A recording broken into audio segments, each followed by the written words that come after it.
Introducing the all-new Italiano range of pizza. Pizza Ultimo. Pizza Hut.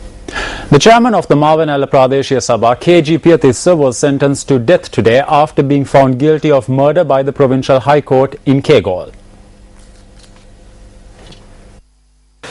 Hearings of the case were presided over Kegol High Court Justice Menaka Vijayasundara.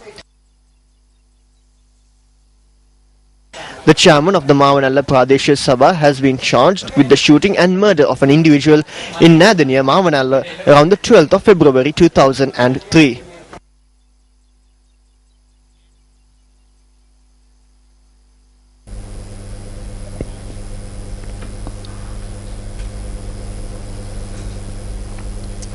A law student who was receiving treatment at the National Hospital passed away this morning.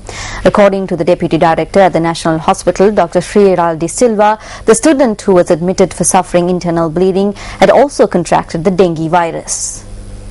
CC's law student S.T. Nisansala was admitted to hospital on the 30th of May after being injured in a fall. S.T. Nisansala was a 26-year-old resident of Debatgama, Kegol. She had fever when she was admitted. After tests, we were able to determine that she was suffering from internal bleeding in her head. We admitted her to the emergency ward for immediate treatment. When administering treatment, we uncovered that she had dengue. She was being treated for both conditions. However, she passed away this morning.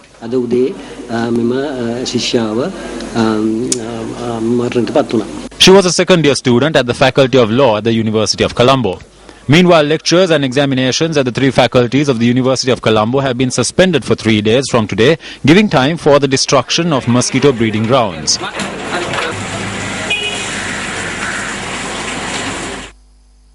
Vice-Chancellor of the University, Kumara Hirimburegama, said that arts, management and law faculties had been closed for 3 days.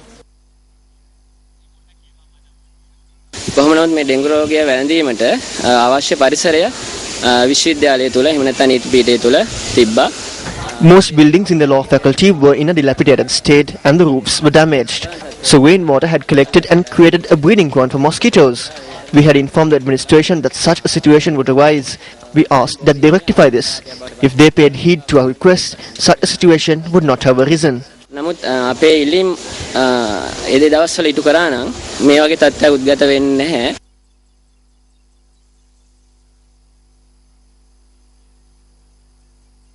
At a media briefing convened today, the Federation of University Teachers Associations also commented on this matter.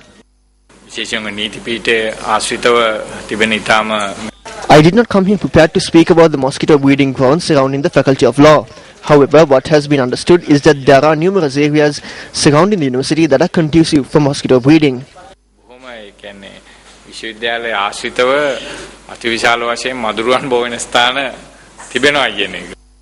On Monday, the Colombo Municipal Council ordered for the law faculty to be closed temporarily after mosquito larvae were discovered within buildings of the law faculty. Very unfortunately, we have found that the vast majority of schools and government institutions are having dengue breeding grounds. Therefore, the responsibility falls on the heads of the institutions, and we will not hesitate to take legal action against any head of an institution or a school principal if we find dengue breeding sites or if the environment is not kept clean. And therefore, I appeal to all heads and the presidents of the city to see that no mosquito breeding places are in their gardens or in their premises. The Ministry of Health has issued a communique noting that committees on mosquito eradication should be established at all state and private institutions before the end of the week. The communique reads that strict action will be taken against institutions that do not comply.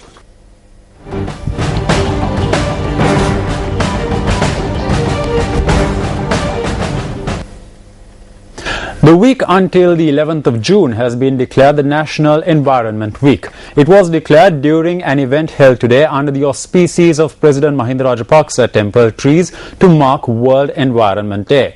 This year, World Environment Day is observed under the theme Think, Eat, Save. Addressing the World Environment Day National Ceremony, the head of state pointed out that trees, rivers, waterways, animals and the environment as a whole belong to the future generation. President Rajapaksa said that it is the responsibility of the nation to conserve the environment for the future. Speaking at the event, President Mahinda Rajapaksa reiterated that the Mahinda Chintana is mainly focused on improving the environment and handing it over to the future generation. Medals were presented by President Mahinda Rajapaksa to 90 environment guides at the ceremony.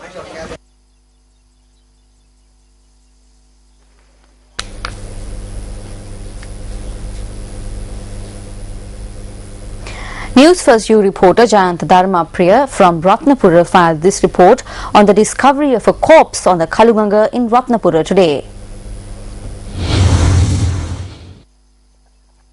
A body was found in the Meenulutanna area along the Kaluganga this morning. The police suspect this corpse of the individual who went missing after drowning in the Kaluganga recently. The boatman had also identified this corpse. The body was placed at the location for the magisterial inquiry. Residents of a number of villages on the banks of the Kaluganga in the Ratnapura district use makeshift bridges and rafts to this day for their transportation needs. News First Prasad Rupasinghe reports on the dangers faced on a daily basis by these people. These rafts are a common sight in numerous areas in the Ratnapura district. These rafts are utilized by the people owing to the lack of any roadways to approach their villages. Although there is no exact number, there are about 25 crossing points along the Kaluganga in the Ratnapura district where these rafts are used as ferries. As authorities have not paid any heed to continuous requests made by villagers for a bridge to this day, over 1,000 residents from 6 villages use these rafts, placing their lives at risk.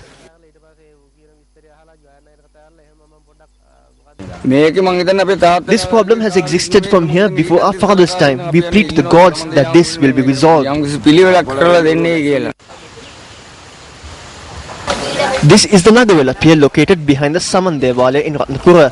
Villagers from a number of villages including Muagoda, Karangoda, Ginihiria and Velibatgoda fulfill their transportation needs using this raft. Over 1,000 people including school children also use it daily. This is the makeshift bridge that connects Magurugoda with Hangamua East. This bridge too is a siren for tragedy owing to the rainfall experienced at present. The trunk is extremely slippery when it rains. Torrential rains experienced in 2003 washed away the bridge connecting Magurugoda and Hangamua East. For 10 years now, this tree trunk has functioned as a makeshift bridge for the people. We have cut down a number of trees for this, and since there are no more trees to cut, we have used the rotten trunks as well. Residents have faced numerous accidents as a result of using these makeshift bridge.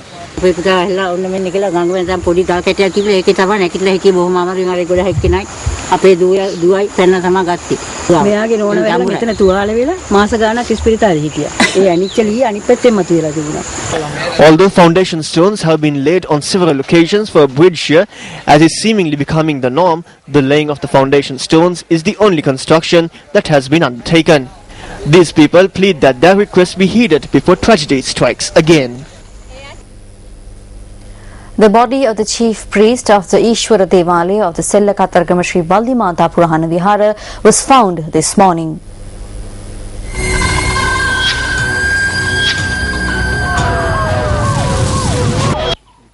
The police media unit says the corpse was discovered in a forest in the vicinity of the Vihara following a complaint lodged by the victim's son. The police said that the murder was committed with the use of a sharp weapon. The victim was identified as 70-year-old R.H. Premadasa, a father of 3 from Pahatawala, Bandarawala.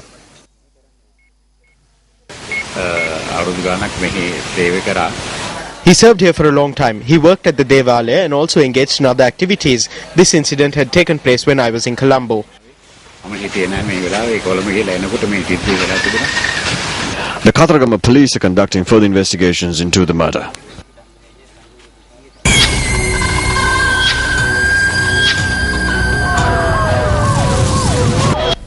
A division bench of the Madras High Court reserved its judgment on a petition seeking review of an earlier order rejecting a plea to close down the Indian High Commission in Sri Lanka. According to the Hindu, the petitioner M. Solekannan, the Madurai district president of the Hindu People Party, had originally filed the public interest litigation alleging there was large-scale demolition of Hindu temples in Sri Lanka and there were human rights violations against Tamils. He contended in his petition that the government of India, despite being aware of the alleged human rights violations, did not take any action to address the sufferings of the Tamils in Sri Lanka.